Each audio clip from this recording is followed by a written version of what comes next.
currencies or anything else. Oh damn! I forgot. Darn it! I forgot that. I just forgot. I was like, oh man, you just gave that was gold. I was on a roll. So Charles, you're right. So yes, in the long run, the United States does have to contend with that. We'll be mean reverting towards our economy will be as strong as we are a percentage of the global economy, and the dollar will reflect that. But we've seen sort of a very gradual way. And another way to look at this, Charles, is equity markets. So where the United States maintains global dominance still is in equity markets. Right now, if we add up the market caps of all the countries in the world, the United States is still half of the global market cap. So one reason that people you might not buy oil in dollars, but you might own stocks in dollars in the United States and through the United States system some way. So consequently, a lot of money out there floating around. I love this. Ooh. Oh, good. I hope the AI can transcribe things to understand my, I'm a little bit hoarse today. Nay, I'm recovering from a cold. These things hit me terribly. It's like, it's 80% man flu, 20% regular cold. But like last week, I was like transcribing my will to my family. I'm like, this is the end. I know it. I can't give my presentation next week. And, I recovered, but it was one of those, not COVID based. Yeah. Lots of interesting things happened for a lot of diseases, given our 2-year stint with the distancing and extra washing hand and masks. And a lot of people noticed. Yes. I've been training my immune system only against COVID and neglected other diseases. So they're unfortunately the slightest breath of like a slightly sick small child makes me deathly ill now. So what a time. All right, it's 6:05. Let us get this introduction started. And then you can, I hope you can share a screen, I assume. Yes, I have the power. Yes, okay. Hello, everybody. Thank you for being on time. Welcome to our March 2022 jobs report and review of inflation. The jobs report for March seemed great. The inflation report for March did not seem great. There's a lot to discuss here. There's also a few discussion of Ukraine and Russia and how that's affecting our economy and job industry at large. With us today is Dr. Reilly White, professor of finance from University of New Mexico. He's great, he's smart, and he loves taking questions. Don't be shy. As a reminder, this interview or webinar will be recorded and will be put online within 7 business days. And a copy of the slide can be provided as well. Over to you, Dr. White. Thank you so much, Colin. Thank you so much, Albert. Thank you so much, Albert's List. Thank you so much, attendees. And I appreciate you being here so much. It is a Tuesday evening, and I hope you're all doing well, enjoying this and enjoying these somewhat longer days now and having a fantastic week. So up ahead, so we'll go over a bunch of things, and I encourage you, as always, to put questions, any questions that cross your mind, into the chat window. I'm so grateful to see some people here as well that we've seen before, and I want to make sure I cover as much as I can without too many things. But Albert points out, says, how do we enjoy the longer days when inflation eats into what we can do? Oh no, yes, inflation for daylight. That's why you appreciate the longer days, right? I can't spend as much as I could with real wages declining, even though wage growth looks really good on paper. It is less than inflation. Consequently, you buy less for your less bang for your buck. So enjoy the daylight hours, which we are gaining. So it's one of those things. Oh my goodness, I know. It's like, these are small positives. So let's take a look at this. So first we'll start with the jobs report, which was good. We'll get into a bunch of things about real estate costs, inflation, shenanigans, everything else in between. We'll do our best to sort of address as all of these issues and anything that floats into your minds or any broad questions, please ask them. It's such an honor to be here. Colin and Albert both do amazing job asking some hard-hitting questions that if I don't know the answer to, I will look it up. Last time we had a question about Vikram about measuring the informal economy, contractual economy. I looked up a bunch of data sources, and like a lot of things, we don't have good data on this. In short, there's a report from the Bureau of Labor Statistics in 2018 that estimates, say, the amount of workers that are engaged in contractual employment at about 7% of the US workforce, but we don't have refined data that looks at a month-to-month difference. So that's a note for Vikram out there, or anyone else who might be there or not there. So let's talk a little bit about this, and I can go into further when we go talk about that later. Let's go look at the jobs report right now. In the words of Larry David, it was pretty good. So about 431,000 new jobs, and this was good.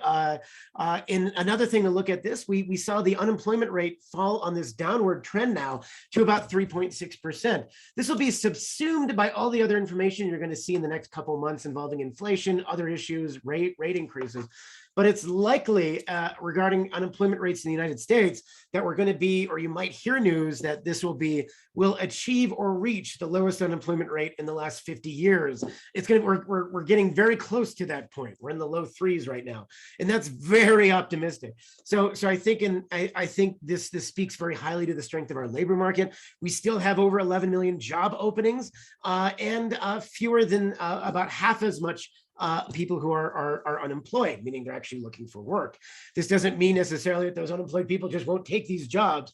It's like someone who's an unemployed business person or unemployed mechanic taking a job in fast food. It's unlikely because there's a skills mismatch there. So that's often reflective of skills mismatches in the economy. Sean points out, Reilly has a last name, a strategic choice, a superior one. But this one should be taken in context of labor participation rate. What does it look like relative to the past 50 years? That's a really good point, Sean. Let's talk about that. I'll skip down to the bottom here for a second. Labor force participation right now stands at about 62.4%. The highest labor force participation we've ever seen in the United States was about 20 years ago, Sean. And this is often due to demographic constraints. So when we think about participation in labor force, we're thinking of the segment of people within working age who are working, looking for a job, or looking for a job as the participation rate. And because we had sort of with the baby boomers represented sort of this glut in the market, the baby boomers followed by a period of time between the 1960s and the 1990s where women were joining the workforce in mass for the first time, we saw this huge increase in labor force participation. It reached its peak in 2000. And then since then, we've kind of gone downhill. And what's happened is these sort of structured retirements, people dropping out of the workforce. So in 2008, during the financial crisis, our participation rate dropped. It did not recover fully in the intervening 10-year period. And even in the last participation, even the last COVID recession, the participation rate dropped further, and it did not recover. So there's a bunch of explanations for this. People who drop out temporarily from the workforce, people who drop out permanently from the workforce. A lot of the explanation for the majority of this seems to be retirements based on generational size. For instance, the fact that the baby boomer generation was so big and so many people are retiring in the baby boomer generation, it seems like we'll go downhill. But the question is where are the people who will fill this pathway? Where are they, and why would this make a difference? And this is an interesting question. So at the start of the pandemic, we thought, well, maybe participation rate dropped so much because people were going back to school, and also people are leaving many work. For instance, about 3/4 of the work that is performed that is unpaid childcare or elder care is performed by women. So we thought that perhaps many of the women leaving the workforce would come back. That is still the case. We are still missing women in our labor force to a factor of 1 to 2 million, depending on the sector that you do. And it's likely due to childcare and elder care issues, which have become either prohibitively expensive or very unavailable for families in particular. And so labor force kind of went, and then now we're in a situation where we're building back slightly. We had labor force participation isn't back to where it was before, but it's up to 62.4. So Scott says, any retirements taken earlier as a result of the global pandemic are another cycle in labor force participation rate. Bam. So we know that those people dropped out and are no longer incorporated as part of the labor force. So yes, so early retirement would show, if we had millions of people early retire, that would show up as a drop in our participation rate. And it's a really interesting number, especially, and let me grab this. Maybe I can grab some quick data here. Did it do? We'll grab some. Fred's is okay, but it's like the basic thing. So it's a percentage of the people in the labor force as a percentage of our non-institutional population. So if we have a population with a lot of retirees, we'll end up with a low participation rate. I'm just making a quick copy of this Fred chart really quick for you so you can grab it. So you can, I'm just going to do a little off the cuff finance here. So this is the participation rate over time. I like this audience day, Tuesdays are for asking questions. So we have these things, labor force participation. You're like, Ben, let's talk about the value of the dollar, said Charles. No, we're going to go into participation rate, Reilly. I don't want to hear about your stupid jobs report 5 cents. Give me the participation. It's all about the participation. So look at this in context. I'm just kidding. I really do genuinely. I love these questions. I love the interaction. So we were at 59%. It shot up as women joined the workforce, 60s, 70s, 80s.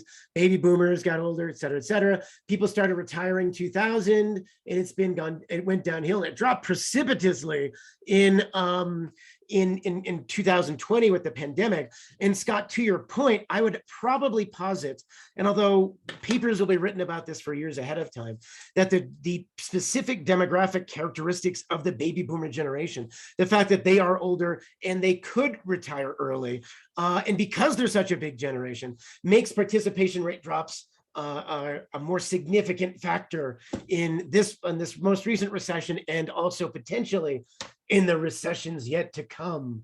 So, which is also a terrible discussion. So here's where we are. So this is good. So it is part of that as well. So participation rate is important, but we're losing workers. And so consequently, you're losing a lot of value. Another thing to consider, and we talked about this last time, I didn't go into it too much in this paper. We have many fewer migrants into the United States, and immigrants are hyper responsive to economic needs. And so they often move to places where there's greater economic need. And for the last 4 years, we've seen sort of this declining amount of international migration. That's a powerhouse for us as a country involving workers. And we're sort of losing out on that extra section. So let's look at this. Where did people add jobs this month?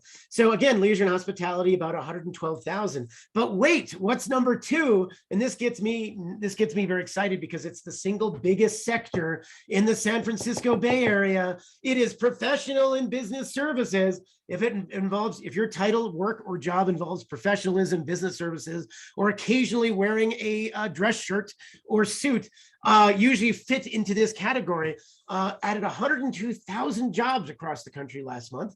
But again, here's the thing. Think about seasonality. 18,000 of those jobs were accountants. Why do we need accountants in March? Because we got to have tax season in April and March. It is busy season for accounting and bookkeeping firms, so it becomes very important.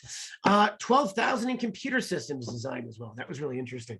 49,000 in retail trade. Retail trade, people spending money in retail has been a fascinating dynamic of this particular issue. Not only because initially it was because we had that supercharged stimulus, $5 trillion sent into the economy to boost it, a quarter of our GDP. And we had about a 49,000 increase in retail trade jobs still, despite the fact we have no additional stimulus, which is genuinely impressive. Some of that could be some tax area, but it's very interesting. 38,000 in manufacturing, that bodes well for US manufacturers. And a lot of this is due to a lot of firms finding alternative supply chains, other sources. And that's the hard part, is that it sounds always a good idea where there's obviously a lot of political discussions around the question of building things in the United States or anywhere else. But in both this administration and the last administration, sort of the thing they have in common is sort of this, we need to build more supply chains here. The problem is that is more expensive for these supply chains, and that does lead to more expensive good prices. Wage growth stands at about 5.6% for the year. That is, you're like, oh goodness, that's good. Oh, but it's still tracking behind inflation, which is 8.5%. So if I looked at this wage growth number 2 years ago, my eyeballs would pop out of my head, and it would be a very fun thing, but unfortunately it's just not there. It is, Sean, you're absolutely right. Sean's got it, negative real wage growth. And so that's why your paycheck, even though you might have gotten a wage, feels less than it did beforehand. So Albert says, are the baby boomers yet again preventing the young people from moving up, becoming leaders, and earning power? What an interesting statement. People make their careers. We call that's a statement people make their careers off of defining and learning more about. So without saying that, without giving you a fantastic, well-dated, an answer that makes more sense, it is likely that, hypothetically, you would look at this and you'd argue, okay, if a lot of people retired early and they happen to be of the baby boomer generation, that does clear the way for the next generation of leaders to come through. There is also another question about, you also see sort of a new parallel which is happening and sort of emerging. And I think one thing that will define an interesting part of the labor force we haven't really seen in the next 20 years is that people above the age of 65 will return to the labor force in some capacity, either via consulting or via doing work or other things, or merely because they have to, because they underinvested for their retirement savings, which is the case of most Americans, in fact. And I'm not hanging this on the hat of the boomers themselves. About 40 years ago, 401ks became a legal thing to create. IRAs, a legal thing to create. Before then, most people had pensions, or they involved retirement involved kind of a mixture of their own savings and whatever they could come up with, asset price growth. Nowadays, people are heavily reliant on these on many of these retirement plans and investment plans, and many people don't invest enough money in these investment plans, and so consequently they end up going into retirement not having enough money for a little bit of time, and then having to go back to work. So things to think about as we approach this. So I would say that's going to be a story for the next generation. So one thing is San Francisco. Let's go down to the Bay Area for a second. A lot of the stuff I'm going to talk about today are Bay Area focused, but a lot of these, so that's why I'm jumping right into the Bay Area calculations. There is something of note. So if we go back to February 2022, which is the most recent data for which we have metropolitan area statistics from the Bureau of Labor Statistics, it tracks about a month behind the national figures. It's trickier. The data is noisier. It's smaller samples to imply population sizes. So there are a couple of big things I want to point out. Number one, in the Bay Area, unemployment dropped to 3.4% in February. In preliminary numbers, that is good. There were 12,000 fewer unemployed people in February than there were in January. And the labor force went up about 25,000, meaning that people who were looking for a job or maybe entered the labor force from dropping out went back in to find jobs. And about almost 40,000 people found jobs.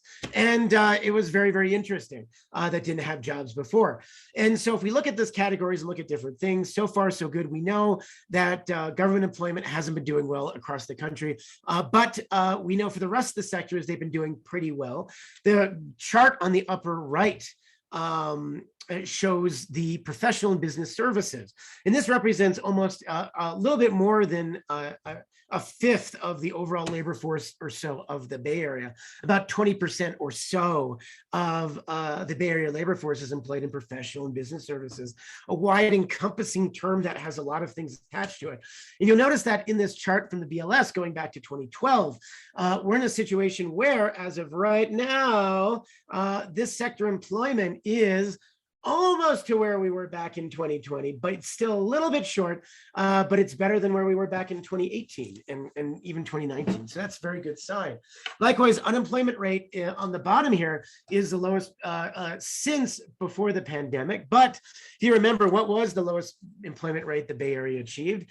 That was May of 2019, when the unemployment rate in the Bay Area was 2.3%. You imagine that for a second. 2019. A different time, a different era, a different place. You know, you were looking at this, you were working. There was in the morning, there was a fog that blew across that burned off, and it was sunny that day. And you did something you never did. You took a ride down one and watched the sunset and that kind of thing. And you said, life is great. Then you went home and you joined Albert's List on your computer. And it was sunshine, rainbows, and unicorns. And then, of course, a year later, we were in the midst of a pandemic and everything was on fire. But the Bay Area unemployment was 2.3% then. So basically, Albert says, if you wanted to work in 2019, you get a job and join everyone in traffic on the 101. That's right. That could be your job. Either way, Google and Apple shovels are back. Traffic is terrible. Oh, my God. I was hoping that was how I was going to gauge. I was going to ask you how traffic was because, I was reading some more reports about people leaving for other areas or staying at home. If you notice, there were 5 or 6 fewer cars on the 101. But it was really interesting. And like, oh my goodness, well, how terrible. Traffic is a good proxy for economic activity sometimes. But into this, So the Bay Area has done well in professional and business services lately. Information sector has been doing okay. It's been pretty steady in unemployment over the last few months. Trade and transportation also okay. Manufacturing growth has also remained strong, and that's interesting. We actually are about 4.7% above where we were a year ago. And all sectors, and the good news is all sectors are up over last year. The sector that's up the most as a percentage, if we look at this, goes back to leisure and hospitality, which is up about 39% in employment from where they were last year, but they're still tracking below where they were prior to the pandemic. It is yet to be seen whether or not these jobs have been lost forever, meaning that the existing people working in leisure and hospitality, restaurants, hotels, things like this, are they doing more work for more pay? We know that the restaurant sector in particular has seen increases in their pay that have actually one of the few sectors that have outstripped inflation, but it's possible that some of these jobs might not come back the same way. So that leaves us to where we're going to be. And so we're very close right now. We have this, we're almost at the apex. We've almost recovered. You can even see that even when we look at in the graph at the top right, this sort of trajectory where you see this buildup in employment in December, people get laid off in January, then build up again. And we even see us returning to sort of a normal model of sort of employment. So if we track this forward in the Bay Area, at least across the board, we'd expect that gradual increase throughout the year. And hopefully we could reach ceteris paribus if nothing else changes or nothing else gets weird on us, which I'm not throwing out the barrel. We could reach, I'm not leaving out of the question. We could reach levels of employment this year that matched consistently where we were back in 2019 and 2020. So that's really good. So then let's go down a little further here. In Wisconsin. Yes, Scott. We were seeing Wisconsin. They have different Bay Areas on Lake Michigan. We are receiving advertisements to travel to California. Madison's airport has direct flights to San Francisco and LAX. Leisure and hospitality should go up. That's good. The influx of Wisconsin tourism. It's happening. Watch out for it. There's Wisconsinites on there. I was in Las Vegas 2 weekends ago for a thing, and it was that was good. We just drove out there, and it's a place. Economic activity though is robust. It's astoundingly robust, and even in leisure and hospitality sectors. Period. Did what happened stay there? Yes, it was a family trip. So we ended up, unfortunately, we brought home our only souvenirs were ridiculously priced commemorative coins and shenanigans and a bunch of worthless merchandise. We will take your cheese in exchange for our wine.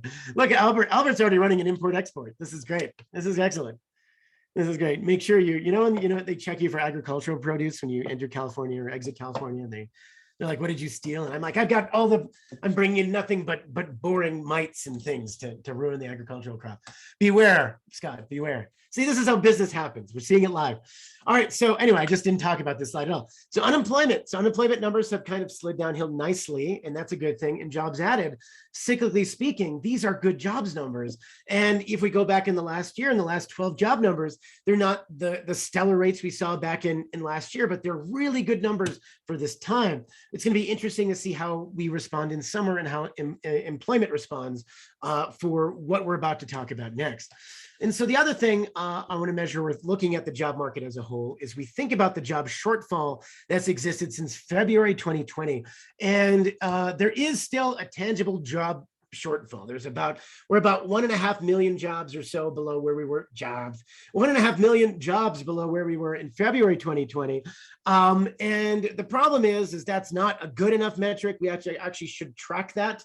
And the Economic Policy Institute here does a really nice job at this. We should track that relative to our pre-pandemic growth, which is the top blue line, and relative just to our basic population growth. As low as it has been in the last year, we should have about 3.5 million to 6.5 million more jobs. So that said, we have a lot of space to grow further. And it's going to, and this is the interesting part, because as we find out, the decision and the ability for the economy to grow further will depend highly on monetary policy and other economic circumstances that will happen over the next 6 months. And this is why keep tuned, because we're going to be up for some interesting rides. So let's talk a little bit. Let's first start at a high level. Let's look at our economic outlook. So in all, and I prepared this for a different slide I did for the Santa Fe City Council on economic growth, but this is the economic consensus estimates from, this is an economics board, the economics board consensus estimates involving GDP growth, unemployment rate, and inflation. I know it's hard to read. The left 8 columns are the quarterly columns. Anything with an asterisk is observed, meaning we have that data, we know what it is already. Stuff without an asterisk is a guess, is a best guess of what we expect will happen. And 2021, we saw real GDP, which is our gross domestic product, the value of the goods and services produced in our country, less inflation, reached the highest levels we saw in 40 years. It reached above 6%. We closed the year almost at 6%. It was a very strong year from an economic growth standpoint. However, inflation takes its toll and inflation comes in, and inflation has eaten away our 2022 growth projections of the blue line, which is GDP.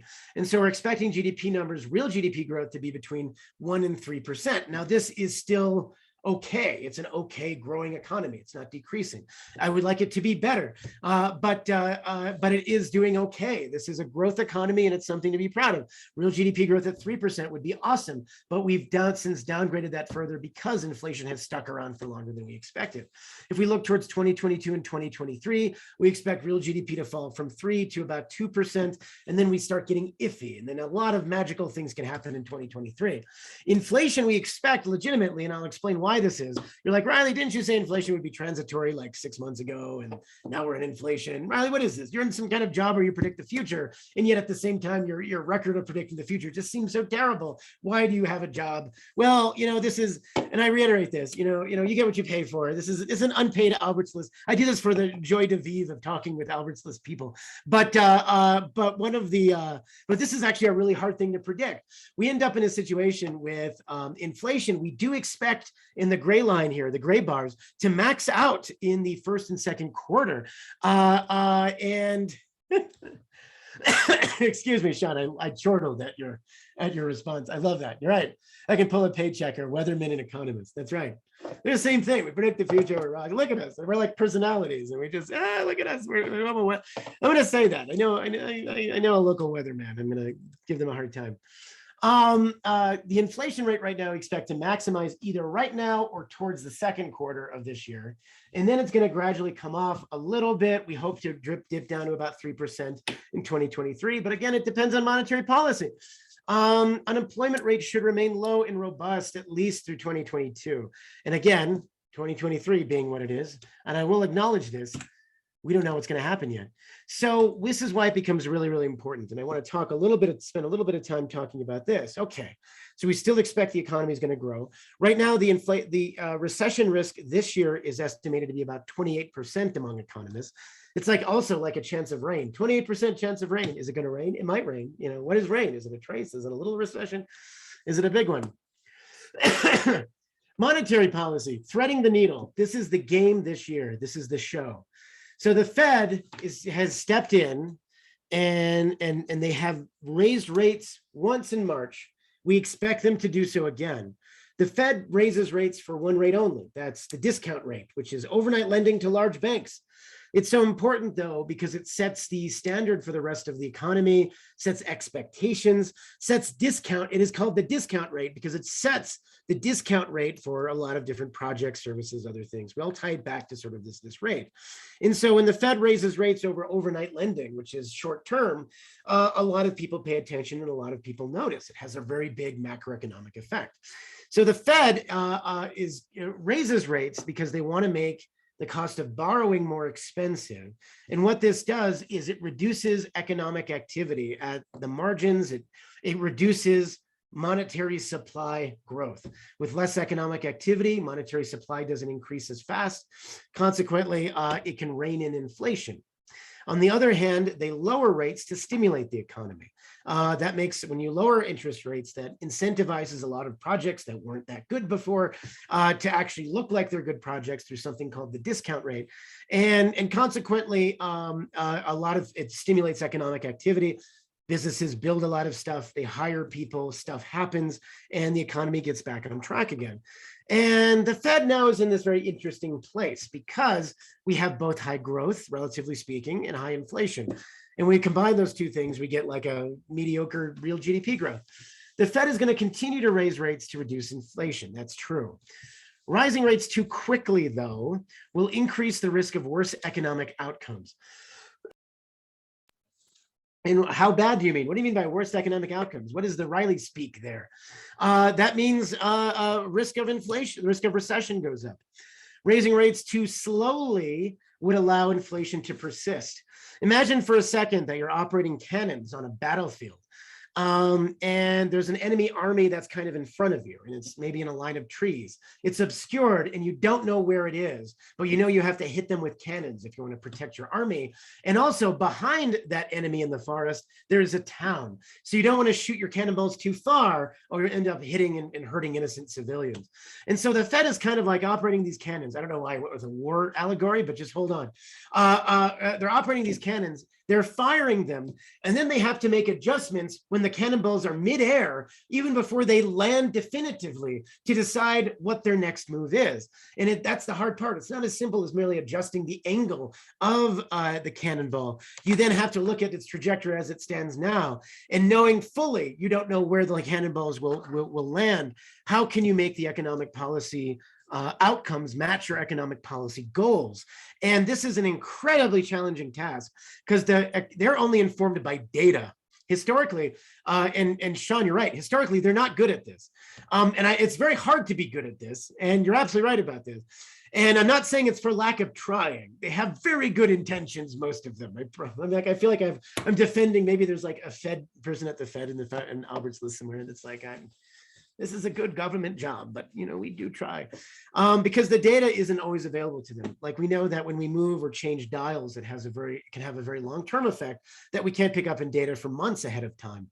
So long story short is they have to do a very good job at this, knowing to raise rates enough to control inflation without ruining our recovery. In 2006, we raised rates really quickly, went like this. And what happens when we raise rates very quickly is, take a look at this. This is called a yield curve. And what this does is it sort of connect the dot chart of different treasury yields. So treasury debt, anytime the government spends more money than it has, which has been every year since the mid-90s, we issue bonds. So bonds have different rates, and bonds are publicly traded depending on how much, and the rates that the government pays for their debt is dependent on the demand for those bonds from the market as a whole. So everybody owns government debt. I own government debt. You might own government debt. Your 401ks have government debt. Other countries own US government debt. Everybody owns government debt. And so this is a chart of the different mature treasury yields at different rates in time. So typically in a normal interest rate environment, we have what's called an upward sloping chart. So take a look at April 2021, which is the dark gray line in this particular metric. Maybe if you have a black and white monitor, you hooked it up to like a 1950s television, but if you've got it that way, it would be the line in the middle. This is an upwardly sloping line. So this is normal. We expect that bonds that are 20 or 30 years out will give us a higher yield, because as investors, you want to be compensated for taking on that additional risk of potentially owning something for 30 years, right? If you want to give me something for 30 years, I will buy it, but you better pay me a 3% interest rate, not a 1% interest rate. So this is normal. And there's also kind of an implicit prediction in a yield curve. It tells us where the market predicts future short-term rates will be. So we can look at this and say, well, if the 30-year rate is 2%, that means that the short-term rate in 30 years will be 2%. Now, the market will be wrong about this, but it is kind of what's built into the system. That's a normal market. What we saw in the last 6 months is the yield curve has flattened. It's kind of done this sort of thing. Now, flat yield curves are a warning signal that are very important to observe. I didn't pay much attention to this back in the old days when I was a banker in 2006 and 7. And I looked at this inverted yield curve and I said, that was the old news. So the yield curves who are inverted, meaning that they're flat or downward sloping, have predicted a recession, I'm sorry. They have predicted a recession, every recession we've had since 1955, with exception of one. And every modern era recession in the last 40 years has been predicated by an inverted yield curve. And a lot of people ask, well, why is that? That doesn't really make sense. In 2019, during the pandemic, we had an inverted, before the pandemic, we had an inverted yield curve. Did the yield curve predict the pandemic? No, but the yield curve is often right, but for all the wrong reasons. So the yield curve often shows you where there is uncertainty in the market as a whole. And what the Fed's going to do is they're raising rates. And so that left-hand side of this chart in blue is going to increase. That left-hand side is going to go up as the rates increase.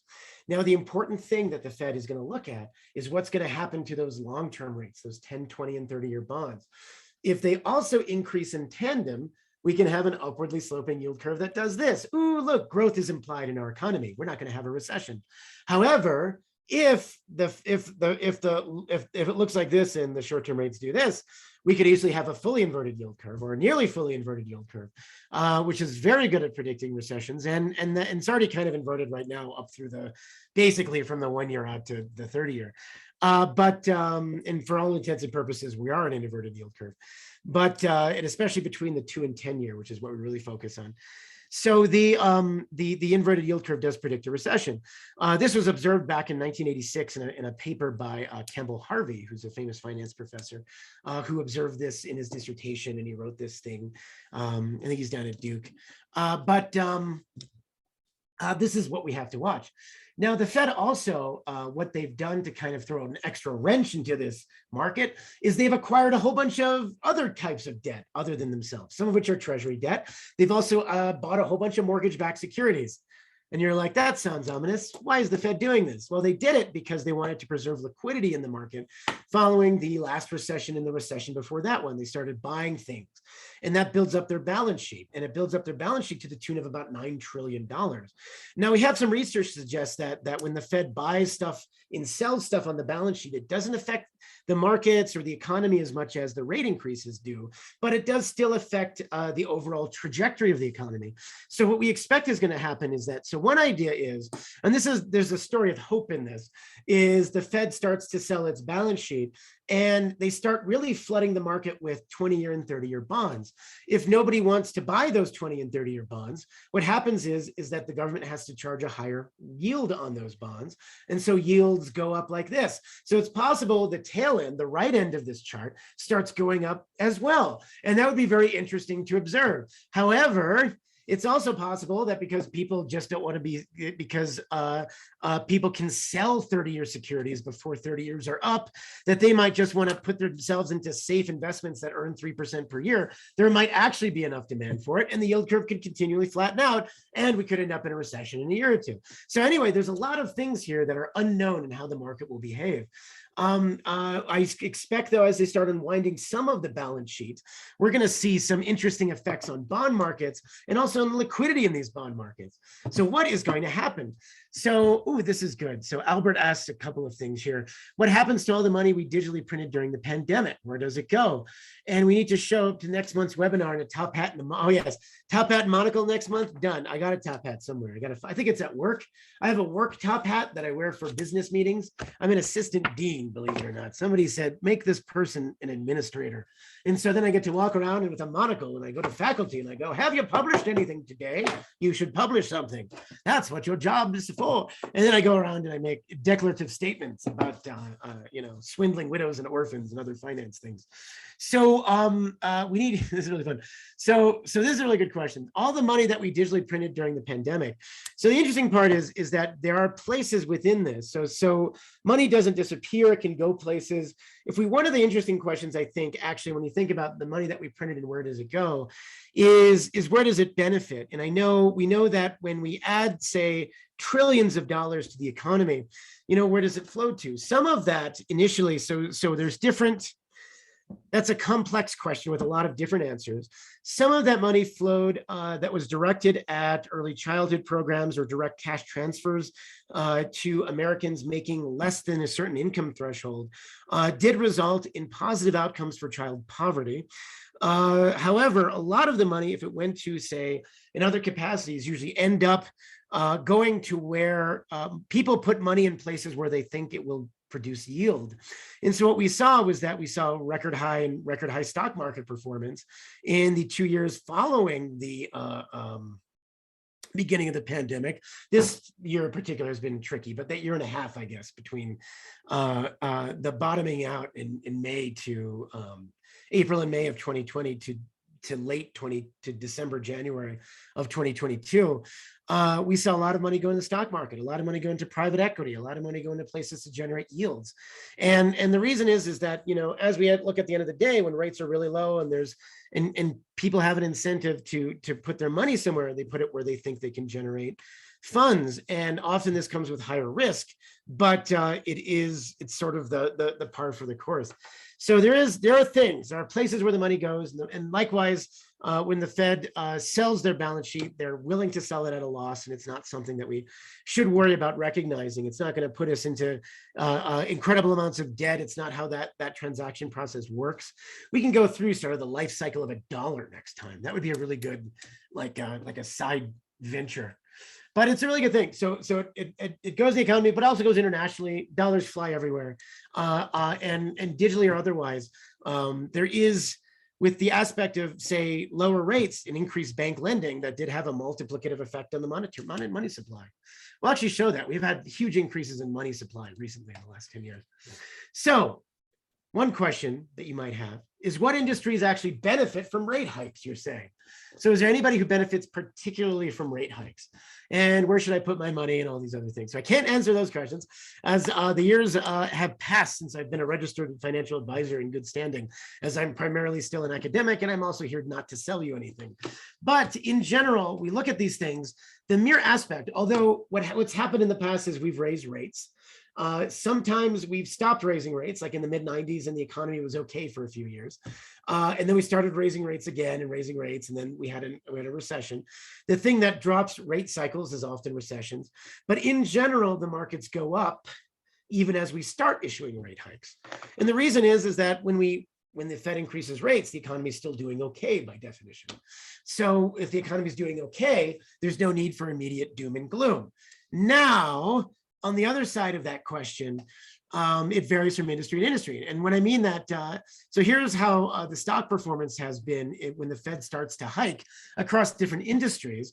So the 1 month and 1 year return. So 1 month returns are usually really bad across stock markets when the Fed starts to increase rate hikes.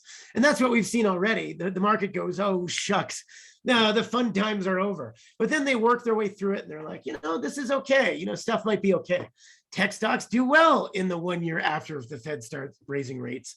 Energy stocks do well. Real estate stocks do well. Utility stocks do well. Most stocks do well, with the exception of materials, which never does particularly well. And then consumer discretionary.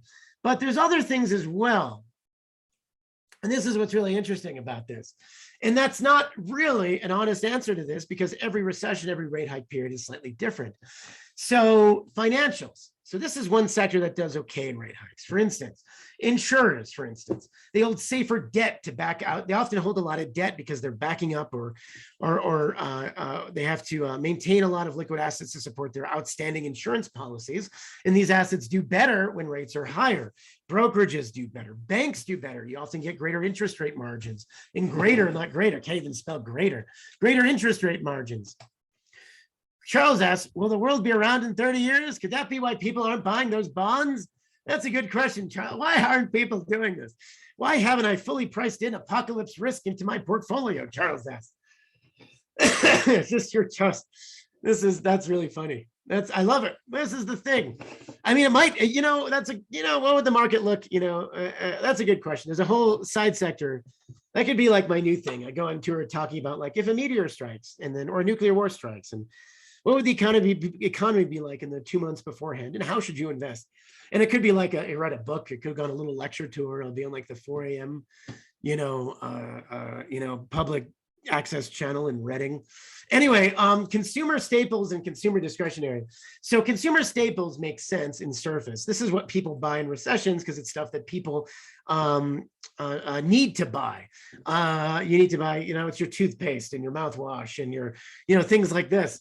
So consumer staples are appealing because people often make these decisions.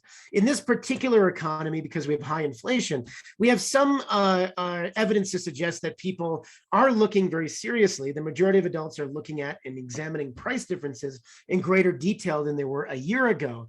And people are shifting consumption, meaning that because people are sensitive to price changes, they're going to change from buying expensive luxury goods into buying stuff that they call essentials to mix to make sure their budget ends up well in a certain day period. A lot of those so-called essentials are fall into the consumer staples category. Now, consumer discretionary depends on where you are in the economic cycle. Right now, we squeezed a lot out of consumer discretionary over the last year or two. A lot of retail sales, other things. I think what's pressing us in the long run is as we sort of approach this sort of question on inflation and looking at other things and how inflation spreads within the economy. I think there's a lot to suggest that we have sort of short-term goods inflation, but I'm more concerned about, say, longer-term service sector inflation, because service sector spending, which recovered, which languished a little bit at the beginning of the recovery period. People bought a lot of stuff, but they didn't buy a lot of services, and the way they bought those services was different. So the way we look at how these price increases look at in the next 5 years is very important.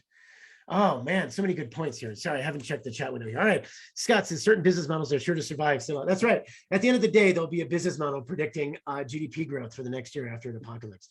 Raham asks, it is really, really helpful and great, but I do urgent work. Thank you so much. Thank you for joining us, Raham. I'm so grateful you were here. Sean, we're in stage 6 right now per Morgan Stanley. Cyclicals are not the place to be.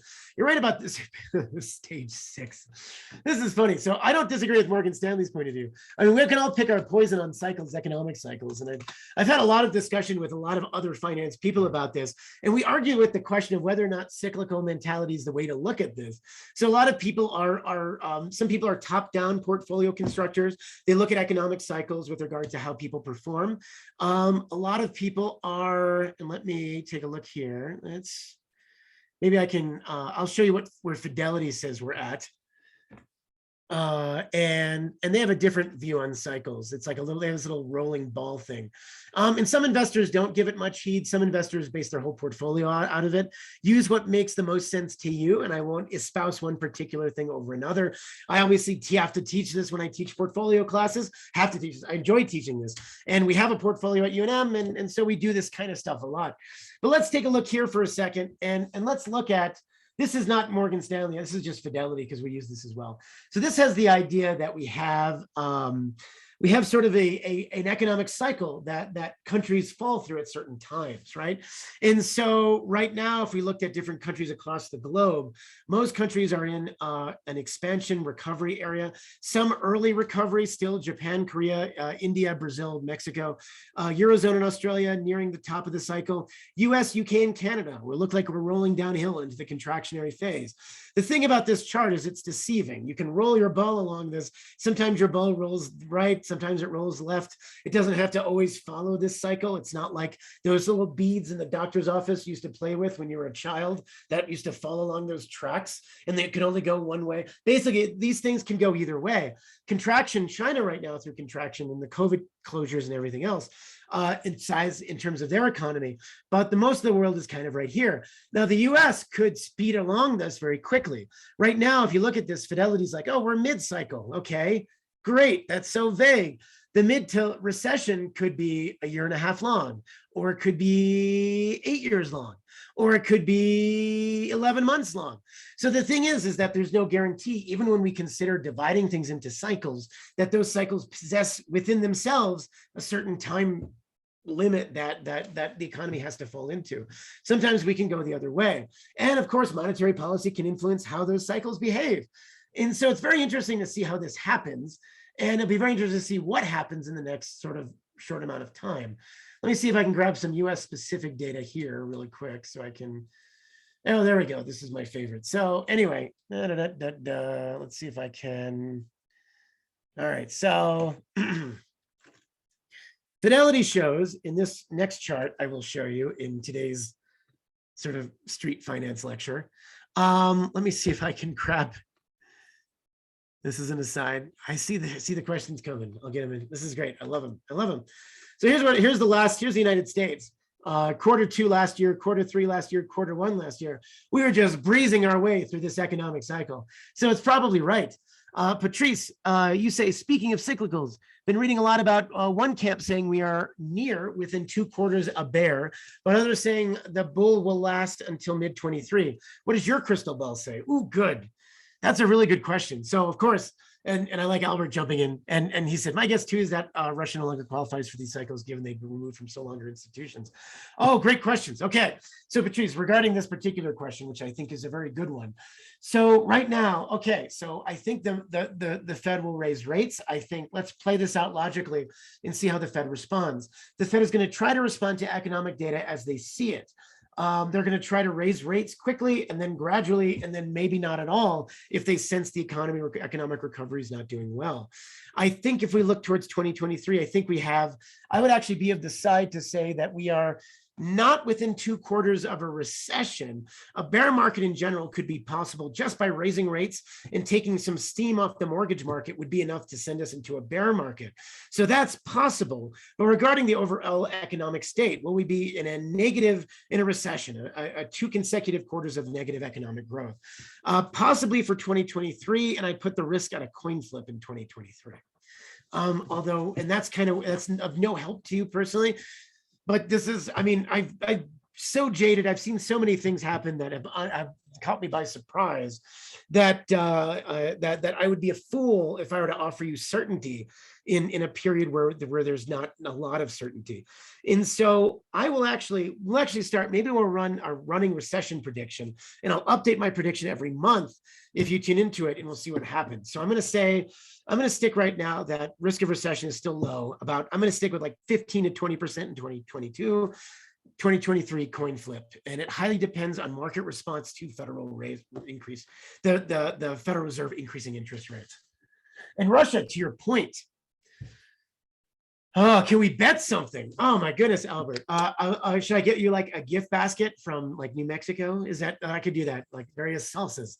Albert says, my guess too is that Russia runs its own cycle. Commodity currencies are their own thing altogether. We just wrote a paper with a colleague of mine about commodity currencies and sort of long duration cycles and all these other things. You can look it up if you want to fall asleep. But in this particular thing, we looked at the behavior of commodity currencies or countries who are primarily in their export market and their currency markets perceived as being a commodity currency. Now, the US is the largest oil producer in the world right now, but we're not a commodity currency because we have a diversity of other things that we do. The oil market is still dwarfed by our service sector. In Russia, that's not the case. Hatch Valley sells, yeah, Hatch sells it. We got it. This is great. I'm trying to grow some in my backyard this year. We're going to see what happens. We'll see how we rock and roll. So Scott says, where's the circle for Q4 2020? That's a good question. Where is the circle in this chart? I think, Scott, you found a mistake. There's a mistake. There's an error in the matrix. So let me find that. I think Fidelity, because they don't have time, I think they planted Q1 over Q4, but I'm not certain. I have to double check. That's great. Excuse me, still recovering from the cold. Okay. So moving down here, let's take a look at other things. So financials do okay, consumer staples do okay. Those are always safe sectors, but again, market performance doesn't always equal sectors. So you have to make your decisions based on what makes sense to you. Now, everybody's got prices. Here's what we got for inflation. Let's talk a little bit more about inflation. We've seen the chart at the bottom. April 2021 inflation, not a big deal. Today, it's all we talk about. It's all we see. It's all we live through. So if we look at this is from the Bloomberg terminal this morning. So we've got a bunch of data here, bunch of data released. Here's the survey data, CPI. One thing is, if you haven't used a Bloomberg terminal, it's like it takes you to a world of MS-DOS. It feels like you're on professional right, 1989, composing your first childhood assignment. So when you run this thing, but it has really good data, it's up-to-date data. So CPI year on year, 8.5% actual. We expected 8.4. That's bad news. CPI was higher in aggregate than we expected, but Excluding food and energy, and this is really important, the actual was 0.3, which was less than our survey increase. So the good news is what we call core CPI, CPI that doesn't include food and energy, which represents 12% of spending, food and energy in aggregate, but it disproportionately affects people with lower incomes who spend a greater percentage on their budget on those things. It is inflation was better than we expected. So just looking at core CPI. So I know I'm reaching for straws here, but bear with me. This is also a story that might be useful. Also to note, average hourly and weekly earnings over the last year because of inflation are down 2.7 and 3.6% respectively. So things to think about. Albert says, if we measure inflation the way we did in pre-1980s, what would the actual number be? Ooh, that's fun. So if we used 1980s methodology, that's true too. And I would also argue, maybe I would posit it because the CPI itself, even if you ignore whether CPI itself is good or valid altogether, as a basket of goods, it is adjusted periodically to reflect actual consumer choices. So that said, it's often very hard to compare period on period data, but we can get a generalized sense of how things work. You know, that gets really hard when we go into one of the coolest things where I get to like read articles for fun on historical economics or historical finance, looking at the price of goods. Very complicated to look at the price of goods in the 1500s versus today in any economy, not only because all of the input variables such as labor and other things are, everything was just priced in a different way. And so it's very hard for us to look at this. So small businesses, optimism, that's a good point about this. But it's not so much that they look optimistic in general, but they were lower than what we survey predicted it would be. So we consider that bad news because it's a surprise in the bad direction. So why is core CPI, excluding food and energy, even relevant, and is it worth tracking? Is the assumption that most people do not need food or energy? Albert, that's Albert's list. This is good. Actually, I know I'm blaming Albert on this. It's Colin. Colin, this is a good question. I like this. This is a hard-hitting question. This is like a question I get in the supermarket from like my question. Why are you doing this, Reilly? What are you doing with your life? It's like it's like a relative saying, Reilly, you should have been a doctor. One of those things. So if you have these things here, why do we care about it? So first of all, for an average household, food and energy represent 12% of costs. Okay. But they're also more volatile than other things. So we're looking at CPI, but ignoring the stuff that varies a lot. So for instance, the reason that energy prices are expensive are because oil prices are expensive. And oil prices are a globally traded commodity based on supply, demand, and geopolitical concerns. And so there are things that are outside of a lot of what we can control within our economy regarding this. And there's a lot of things like, will we, if the administration releases 60 million barrels of oil, I mean, we consume almost 19 million barrels of oil a day, about 19 million barrels of oil a day. It's very hard to make a dent in our supply based on that. So is the assumption that most people don't need. The assumption is that we remove the volatile stuff that is geopolitically focused and focus on the stuff that's closer to home to look at a real gauge of how people are responding to prices. And it is kind of useful. So there it is. Oh yeah, Sean kind of went down there. It's politically driven move to omit those. Yeah. But here's the thing. Let's talk more about politically driven moves. So there's this is the core CPI. And this is from Justin Wolfers, who provided this. But this is core inflation. And I wouldn't go so far as to say it might have peaked at 6.5%, but we have reason to believe that this core CPI, excluding food and energy, might go down in the next 3 months if nothing terrible happens. And the reason is that CPI is a trailing 12-month measure, right? We look at the price of goods over a 12-month time period. The first 3 months of the last 12-month time period, April, May, and June 2021, were really big numbers. Those numbers drop off. Our annual CPI drops, even if it remains exactly the same as the February growth rate of 0.5% in April, May, and June, then it will still be lower than where it is now because we're losing 0.86, 0.75, and 0.8. So as long as we're not replacing that with another 0.9, 0.9, and 0.8, then this number will likely drop. And so that's sort of the thing with CPI, when you think those annual numbers are 12 months retroactive. That being said, it also means that as inflation goes down, or if it does go down, it means that we're going to see sort of a gradual turn into that area. It's also worth noting that some goods prices actually went down in the last year, in the last month, I'm sorry. Used cars, which shot up drastically during the recession, dropped about 3.8% in value in the last month, which is pretty good. Pretty good. It's okay. It's mid-good. So real estate prices. Now, another thing, let's talk about things that stress you out in the Bay Area. Real estate dynamics in the property market.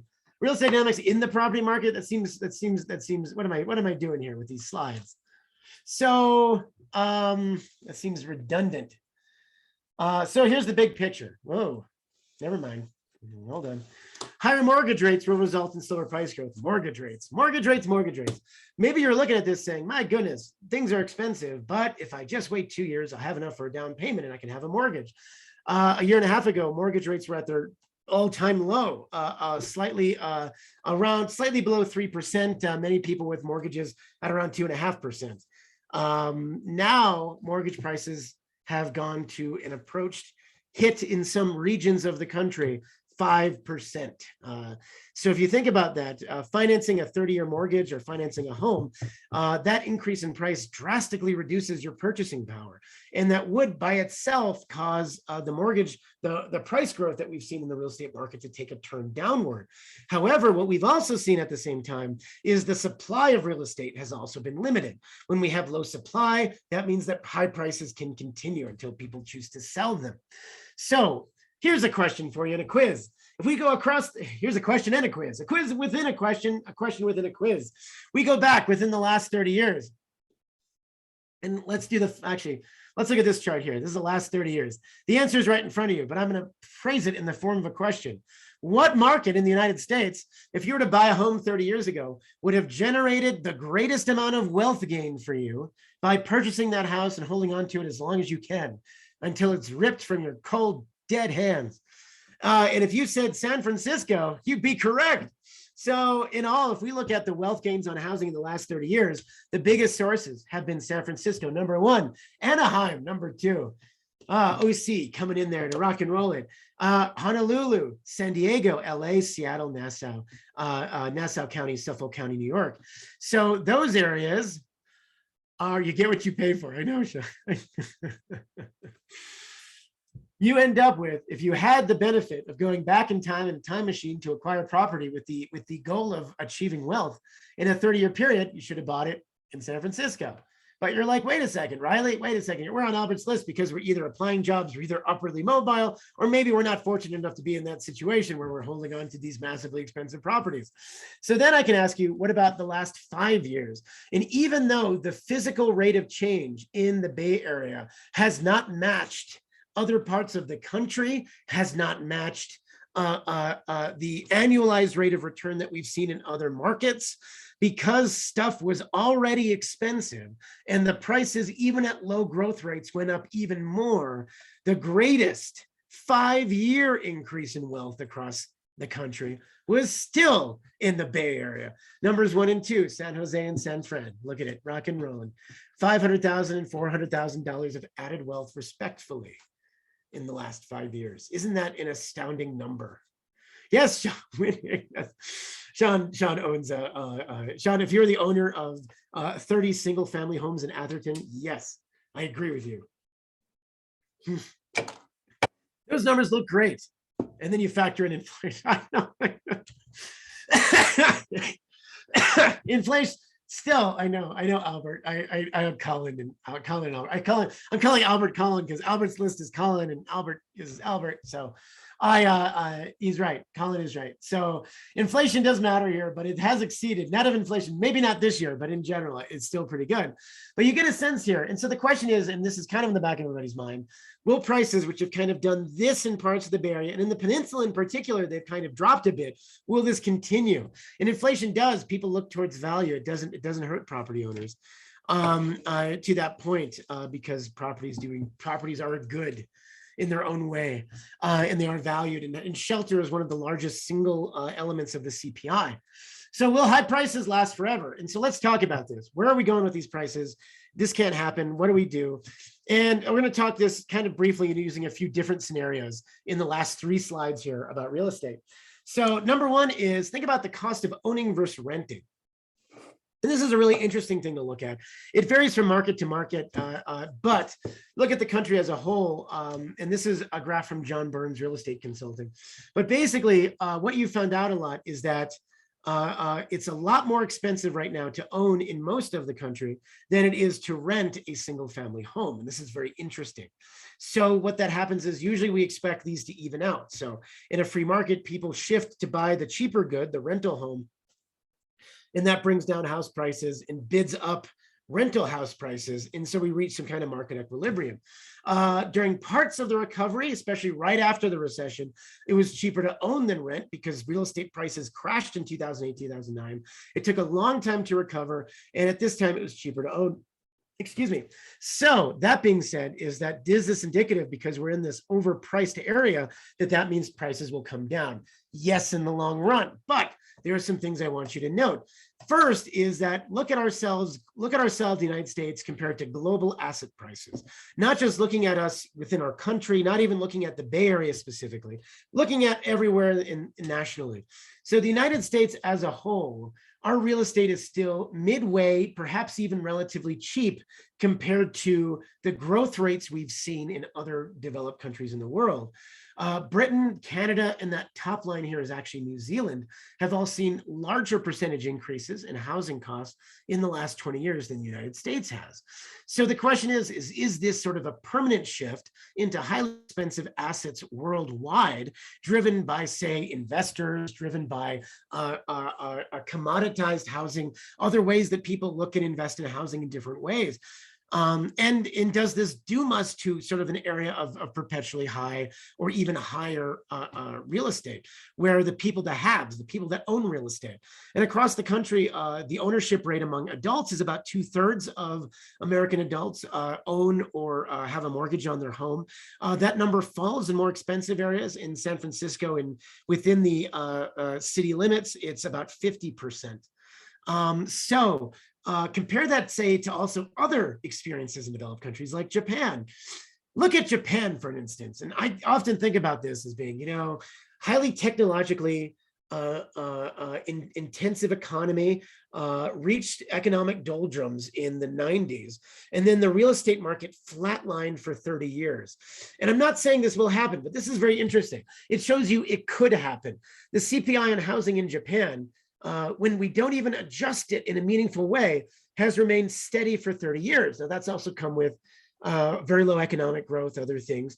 But the hard part is they've still maintained, a higher quality of living.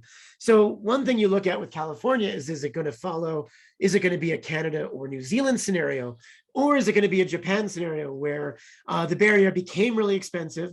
And then because the economy shifted and things happened and the real estate kind of leveled out for a period of time, then just because of inflation and other things, your children and grandchildren might be in a situation in the future where they can actually purchase a home. That sounds ominously terrible.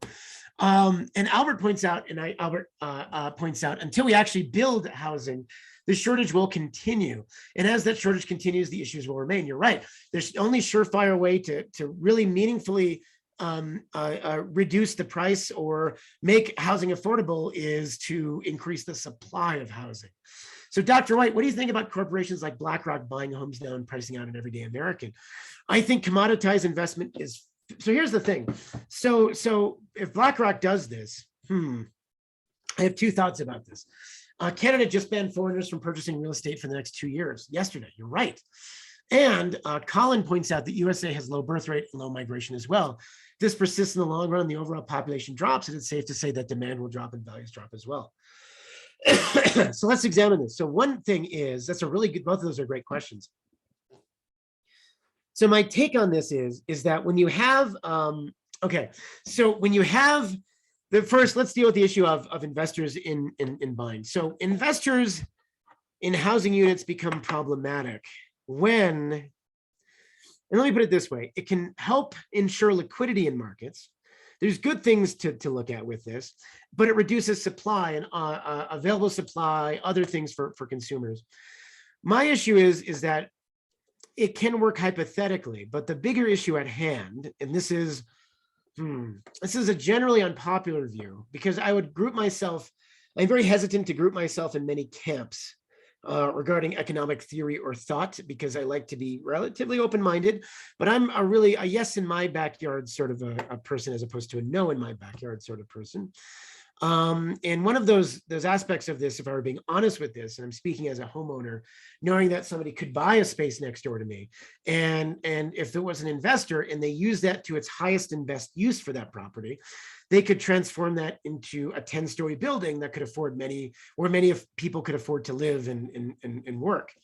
Now, the downside is that we have zoning restrictions. We have other reasons that desirable and less desirable, and it's a complex issue. We know that, of course, people argue and say, oh, I don't want these buildings to have this density because there'll be traffic. Well, traffic could also, you can also deal with that with city services, but all of this takes time, infrastructure, and often prohibitive investment. So it's not a bad thing ipso facto to have investment in these properties, but the limiting factor is when combined with investment plus stringent zoning laws that prevents the usage of those properties to their potentially highest and best use, be it as housing or apartments or whatever, then that can result in a restrictively expensive asset class environment. But I don't see a solution to this problem, because zoning is often decided locally across the country, not nationally, although you've seen some state laws passed across the board in different states that have done work to free up zoning a bit. So it's easy to, I mean, this is, I know this is a thing for homeowners in particular. They get very vicious about this. And I live in a community in where there's a lot of people who come to this community because they don't want that sort of atmosphere. And it makes sense. Now, Colin points out, USA has a low birth rate and low migration. These are fundamental issues. It doesn't mean that asset prices need to drop. So you could say the same migration levels and birth rates. Birth rates in the United States are higher than many parts of Europe, which still saw increasing asset prices. Migration rates are the most concerning for me. And we have to wait and see whether migration is temporary or not. One issue I have with any administration is one fix to the economy, or at least a way to help start economic growth, is if we made immigration or migration easier. And there's different ways to do that, different ways to look at that. But again, immigrants are very responsive to economic needs, and often can go to where they're needed much easier and much quicker than Americans who often, or people born in this country, who often they often have other frictions that keep them within towns or places. And so this remains an ultimate concern. And I haven't seen a lot of political initiative to initiate this.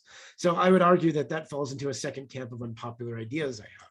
So I would argue that, does that mean that asset prices will drop? And no. So the other thing is, well, the mere aspect of investors themselves, or people operating and looking at housing as a unit, means that, or as an investment, as well as a source of retirement income, means that we could have a stable population or even a slightly growing population and still see real estate prices increasing. Japan is a country, of course, with low migration and low birth rates. And in that case scenario, you do see CPI and housing kind of level off. So it would happen that way. I think we're years away from that happening yet, but it is something to watch out for in the long run. And Sean says they could put a strip club there if there's no zoning. They could put a strip club. Is that the highest and best use of the property? It might be. I don't know. What's people come for it? I mean, it's a thing. I don't know. I know there's a concern. I mean, within the bounds of this. Okay, so Sean, that is a good point. What if they put this nearby me? Well, in some respects, maybe you could argue and say, well, maybe I could higher density zoning. Let's just talk about the spectrum of single family home on a property versus multifamily homes or apartments, using that question, and looking at zoning policy and how builders could come in and recognize different values. So that's also a possibility. So, and then another way to look at this, and this is a paper that came out recently, so I added this as a slide because I found it interesting. So when people look at the one solution to higher prices, this is a very seductive thing. It happens a lot. Cities and towns across the country talk about it. You may have talked about it in your own municipality. And that's the question of rent control. And rent control is one of those things that looks like, so we have a lot of ideas that are often really really positioned well. People's hearts are in the right places, yada, yada, yada. But the problem is they have very bad effects, very bad external effects, and they do the opposite of what the people with their hearts in the right places want them to do. And so this paper, which is by Ahern and Giacoletti, about robbing Peter to pay Paul, the redistribution of wealth caused by rent control.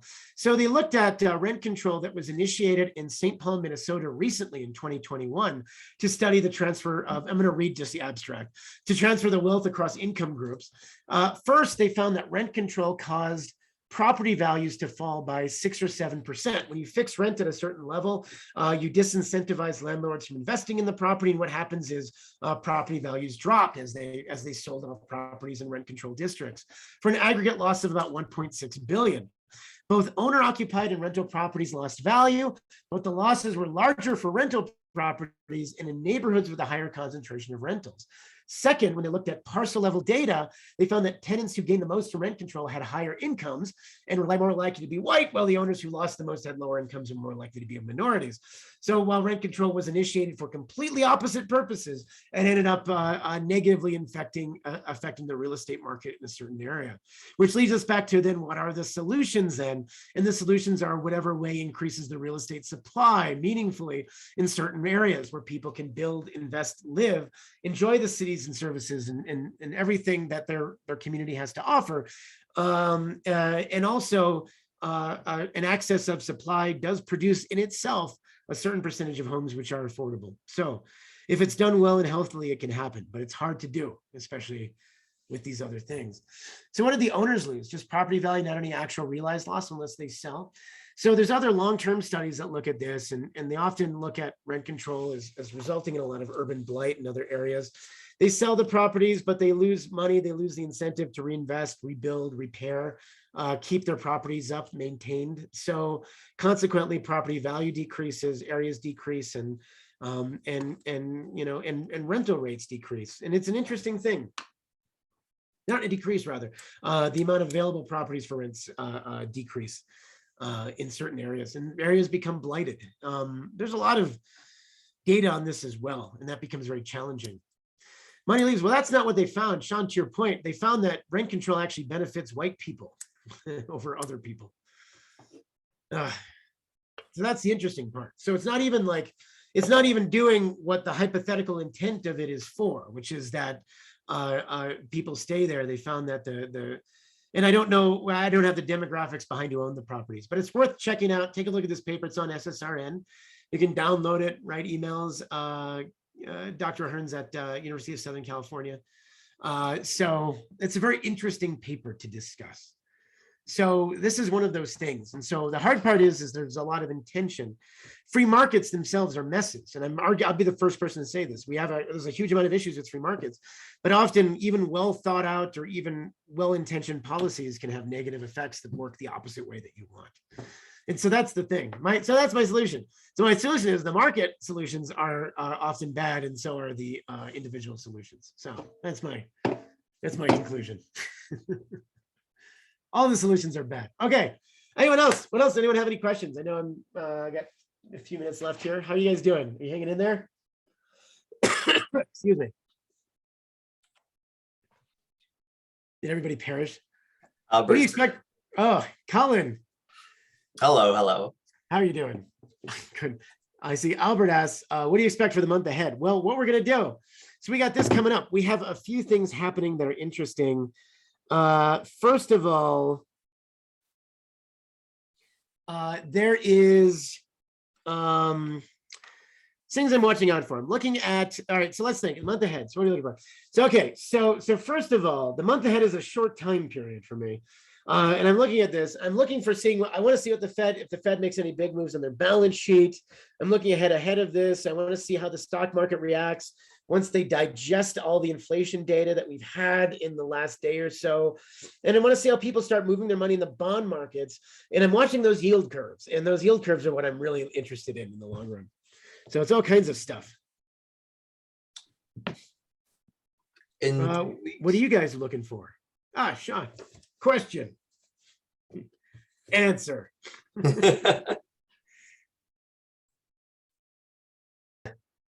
I apologize. While Sean ties out his question, I see that in 3 weeks on May 4th, there's a probability that the Fed is meeting to raise rates again. And Yes. apparently the conservative estimate is 50 to 75, while the majority is predicting 75 to 100, 85% chance. That's really interesting. Yeah. So we have a mixture. How much will they raise? How much will they raise rates? Okay. So will they raise rates more than a quarter point? Possibly to probably, because the market, what we've seen in the jobs report is a good jobs report. We have a strong employment, and that's enough, but also high inflation. That's enough for the Fed to be more aggressive than they thought they would. So based on the data that's in front of them, I wouldn't be surprised if they were more aggressive. So I think the more aggressive side could work. I think that makes sense. And they look for these things because barring any other signs of economic weakness, and none are available, I think, unless we get some weird, we have the intermediate month data that comes out often in certain things, unless something was really spooky, then I think they would vote very heavily in favor of that. I know a lot of, when you look at the composition of the Federal Reserve Board, the Federal Reserve is composed of 12 different districts from around the country because they were designed 100 years ago. The whole West Coast is one district, and then you have like Pennsylvania split into 2 different districts because they had more people relative to the country's population, to a percentage of the country's population back then. So each of these has a federal chair. Some of them are much more hawkish, some are much more dovish. Right now, though, we're seeing even the people that are really open to keeping economic growth going being a little bit more worried. And so the majority, I think they have the votes, is what I'm saying, to go bigger if they want to. Oh, Sean asks, is it true the yield curve for the forward 18 months is more predictive than the long tail in predictions? Yes.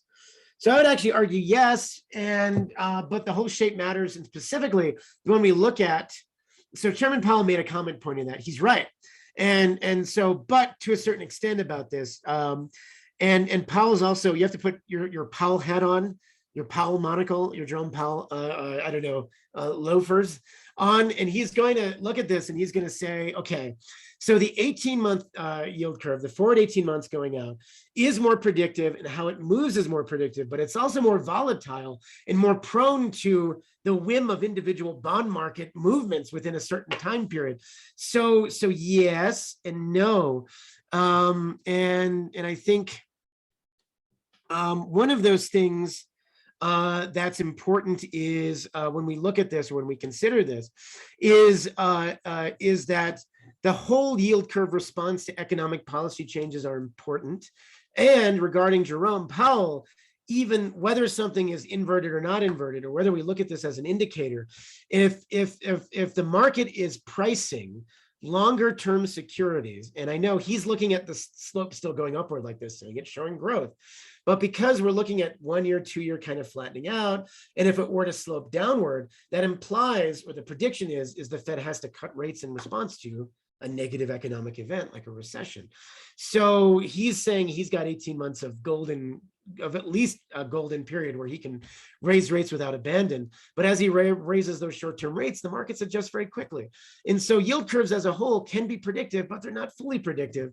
And while he's right to say that shows you the market sentiment, at least within the last 18 months, you have to think about it knowing that the decisions that you make now will condition the market response to react in a different way, which then means that basically your what he's doing affects everything else down the line. And within a very small period of time, 2 months, 3 months, 4 months, he can have a very different viewpoint on where that chart lies. And that chart can flip very quickly. 1 year rates could pop up to 3%, or they could crash to 0 if people respond to economic data. It's out of his control, and it's based on market sentiments. But to his point, market sentiments right now are pretty good. And again, in 2006, I was a banker, and I was young. I'm still young and dumb, but I was younger and dumber. And I was looking at my monitor every day going, inverted yield curve, fun games. It's not going to be a recession this time. I just started. I have a finance degree. What can go wrong? And then literally 2 years later, we had the Great Recession. So I just point out is I didn't pay enough attention to it, and I poo-pooed it. So egg was on my face. Albert says, you could have been Michael Burry, but chose not to. Yes, I was Michael Buried instead. I was, I could have been like, it's going to be, I'm like, I was a Big Short. I was like, I'm going to go long a little bit. Did terribly that year. Then I was a PhD student, which is a vow of poverty. So in itself, that's just a, but I consider you, if you haven't gotten, if you're thinking about it, it's a fun, it's like okay gig, but just find a field with a mixture of industry as well as academic opportunities. Instead of shorting yourself to become a billionaire, you're an academic. I know, exactly right. Think of what could have happened, but it wouldn't have been me. I'm too risk averse, Albert. I'm too risk averse. Too risk averse. The Reilly White story. He was going to do this, but he didn't, and he ended up leading a very mediocre life, and it was fine. All right, I think that's yes. All right. We're coming up on time. We did not discuss the Ukraine-Russian war. So I guess that was my final question, which was, does Russia defaulting on their debt affect US economy at all? Oh, does it affect the US economy? So here's the thing, not as much as you would, because we don't hold a ton of debt on it.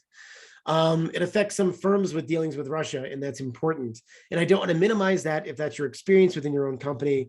It is not a colossal thing. It is bad for the Russian people in general. And I would argue that when we consider the human costs, not only of the real Ukrainians who are, of course, within the line of fire in an incredibly war-torn situation, but also, you know, if you look at, say, the people themselves being just human beings who live, regardless of whatever government they fall under, it does hurt Russians. It does hurt Russians' ability to gain capital. It hurts their investment structure. It hurts their businesses.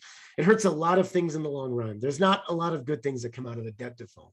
And then you end up in a cycle of debt defaults, like Argentina or something. You end up in this pit that you can't seem to dig yourself out of for a long period of time. And that's my fear, is that in this particular scenario, it won't affect us overly much, barring an escalation of the war into places that we haven't seen. But it will negatively affect the 140 some million people who live in Russia, who are looking at this, and also their trading partners in other places. But the supply chains have priced that in. We know that already. And so consequently, this is going to be, we're going to see what happens. This is really interesting. Oh, yes, we didn't really discuss this. Yes, anything impacting the market there. So yes, so this is interesting. So the market, and this is the weird part about finance markets, they've priced in our volatility and issues around the market. They're getting used to the idea of the third biggest oil producer being sanctioned. And the market, so what's going to change the market response on this will be a surprise. I think that if there was peace in the Ukraine, I think if and this is the hard part from a diplomatic standpoint, is you have to, in negotiation theory, you have to give, say, the Putin, regardless of his scenario, an off-ramp somewhere that he would accept. But if you had a peace agreement made and some way back for Russia into the global economy, that would be a positive surprise to this. Additional negative surprises would be more challenging. It would be an escalation of the war to potentially involve US or international commitment of troops and resources and other things. Those are things to watch out for, and those remain a real danger. And this could be something as the Russians using chemical weapons, or a plane being shot down, or something else, or any of those things, even if they don't necessarily cause that war, that causes geopolitical volatility. And war itself is often a very, it's a losing game in itself. So that's sort of the thing. And when you exist in a mercantile perspective, your interest is you look at geopolitics as a function of war is generally bad for most businesses who are not deliberately associated with the tech sector. And you can point to World War II and say, yes, you know, the United States armed and recovered during the Great Depression, but they probably could have done so anyway, and probably done so much quicker in a peacetime economy with strong global trading partners that didn't have, you know, they didn't have to battle regimes. So anyway, but it's all these other things to consider. This is really interesting. Wheat shortages. Yes, so Sean actually has a good point. Of course, Russia and the Ukraine, wheat prices have shot up to some of the highest prices on record. And wheat prices are really interesting. So they're another global commodity like oil. So they trade on supply and demand. And so while that benefits, say, US farmers per se, we still export a lot of our wheat. And this does have an impact in food prices as a food distribution unit too. And the hard part is wheat shortages in general, wheat shortages. So if I look at, say, the commodity response. We know that they've priced in the market response already. And let's see, what's their price per ounce now? So basically, since the start of the war or start of early March, they've been around $1,000 a bushel, 1,100 a bushel. So, and this is about a 25% increase of where they were before the war. And if we go back to oh, we haven't seen prices this high. Actually, this exceeds the prices we saw back in 2008. So it does mean that wheat shortages could trigger those negative surprises, to Sean's point. But, and it's interesting to say this, we have, because prices are very expensive, the market often responds and say other countries that might not normally produce wheat or produce wheat marginally, they might produce more wheat, and there might be other dynamics to this that are more complex. So that's worth investigating further. But right now it becomes a more expensive input cost and also more expensive cost on the market for, and it's you argue it's a boon for farmers, but at the same time, farmers themselves are, it doesn't affect many workers because